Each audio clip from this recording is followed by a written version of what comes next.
Bonjour, pendant que les députés européens sont en pause estivale, Europarl TV vous présente les grands dossiers qui les attendent ici dès leur retour de vacances. Dernière ligne droite avant les prochaines élections européennes.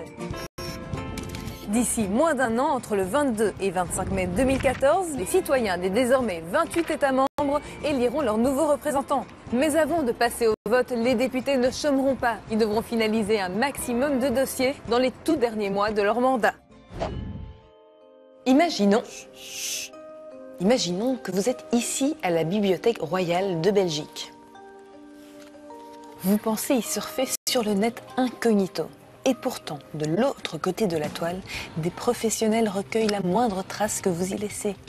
Votre adresse et votre numéro de téléphone quand vous participez à un concours, vos loisirs sur un réseau social ou même parfois votre numéro de compte bancaire.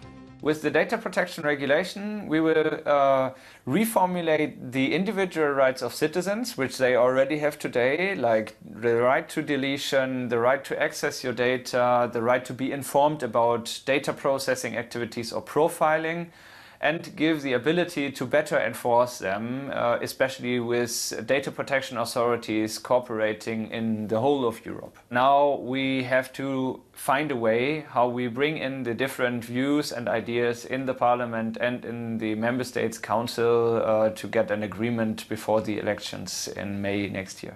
L'affaire d'espionnage américain Prism, dévoilée avant les vacances, a augmenté l'inquiétude des internautes. Un ex-consultant de l'Agence de sécurité nationale américaine a révélé que cette agence avait eu un accès direct à des données privées sur Internet. Une commission d'enquête du Parlement est chargée de rendre ses conclusions sur cette affaire avant fin 2013. Nous voici dans un champ de miscanthus. Figurez-vous que cette plante s'avère être un excellent agrocarburant, constitué de cellulose non alimentaire et qui s'épanouit sur des terres en général peu productives. Pas de concurrence directe donc à la nourriture, contrairement à l'utilisation du maïs par exemple. Ici au Parlement européen, les agrocarburants seront aussi au cœur des discussions dès la rentrée. Madame Lepage, bonjour. Bonjour. Que proposez-vous pour atteindre un bon équilibre entre intérêt économique et intérêt écologique? C'est assez simple.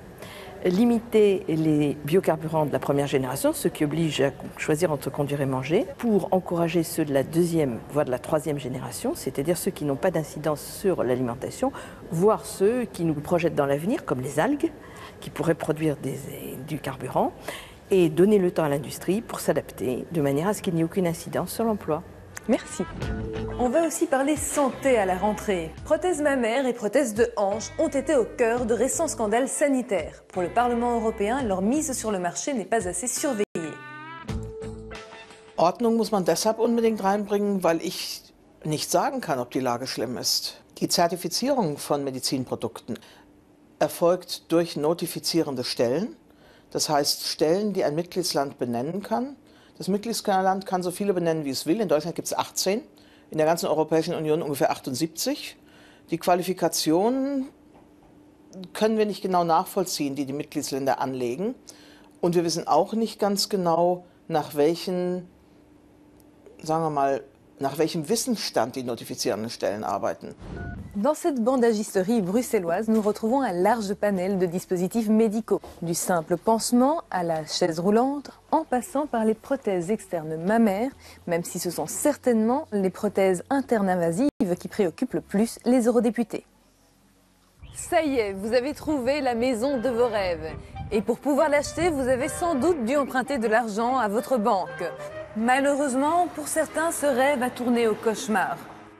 Des propriétaires se sont fait expulser par leur banque parce qu'ils ne parvenaient pas à rembourser leur emprunt.